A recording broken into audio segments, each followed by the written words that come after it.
ಮಂಗಳೂರಿನ ಮಾರ್ಗನ್ಸ್ ಗೇಟ್ನ ಉದ್ಯಮಿ ವೈಷ್ಣವಿ ಕಾರ್ಗೋ ಸಂಸ್ಥೆಯ ಶೂಟೌಟ್ ಪ್ರಕರಣದ ಆರೋಪಿ ಮಾಲೀಕ ರಾಜೇಶ್ ಪ್ರಭು ಎಂಬಾತನನ್ನು ಬಂಧನ ಮಾಡಲಾಗಿದೆ ಎಂದು ಪೊಲೀಸ್ ಕಮಿಷನರ್ ಎನ್ ಶಶಿಕುಮಾರ್ ಹೇಳಿದರು.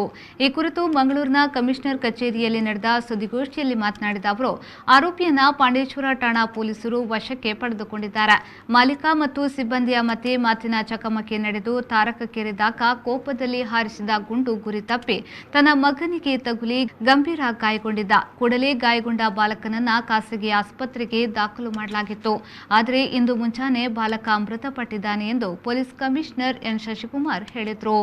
ನಗರ ಸೌತ್ ಪಾಂಡೇಶ್ವರ ಪೊಲೀಸ್ ಠಾಣಾ ವ್ಯಾಪ್ತಿಯಲ್ಲಿ ಅಕ್ಟೋಬರ್ 5ನೇ ತಾರೀಕು ಒಂದು ಘಟನೆ ನಡೆದಿರುತ್ತೆ. ಮಧ್ಯಾಹ್ನ 3:45-4 ಗಂಟೆ ಸಮಯದಲ್ಲಿ ಮಾರ್ಗನ್ ಸ್ಟ್ರೀಟ್ ಅಂತ ಏನಿದೆ ಅಲ್ಲಿ ರಾಜೇಶ್ ಪ್ರಭು ಅನ್ನುವಂಥ ಒಬ್ಬ ವ್ಯಕ್ತಿ ಅವರ ಅಂಗಡಿ ಮುಂದೆ ಡ್ರೈವರ್ ಮತ್ತು ಕ್ಲೀನರ್ ಇಬ್ಬರು ಬಂದ್ಬಿಟ್ಟು ರಾಜೇಶ್ ಪ್ರಭು ಶ್ರೀಮತಿಯವ್ರ ಜೊತೆ ಜಗಳ ಆಡ್ತಿದ್ದಾರೆ ಅನ್ನೋ ವಿಷಯ ತಿಳಿದು ತನ್ನ ಲೈಸೆನ್ಸ್ಡ್ ವೆಪನನ್ನು ತೊಗೊಂಬಂದಂಥ ರಾಜೇಶ್ ಪ್ರಭು ಅಲ್ಲಿ ಒಂದು ಕಮೋಷನ್ ಗೊಂದಲಮಯ ವಾತಾವರಣ ನಿರ್ಮಾಣ ಆಗುತ್ತೆ.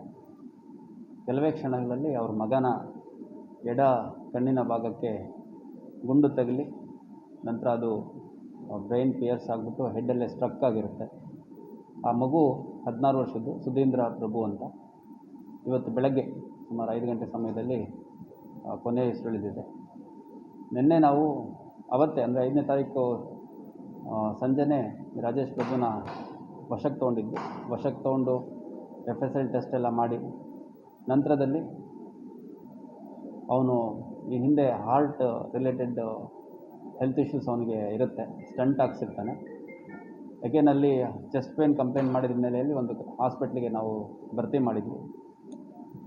ನಿನ್ನೆ ಬೆಳಗ್ಗೆ 8 ಗಂಟೆಗೆ ಅವನ್ನ ಡಿಸ್ಚಾರ್ಜ್ ಮಾಡಿಸಿ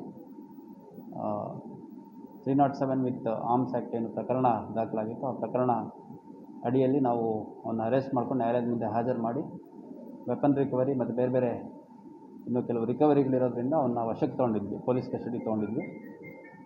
ಇವತ್ತು ಬೆಳಗ್ಗೆ 5 ಗಂಟೆ ಸುಮಾರಿಗೆ ಅವನ ಮಗ ಸುಧೀಂದ್ರ ಪ್ರಭು ಮೃತ ಹೊಂದಿದ್ದಾನೆ.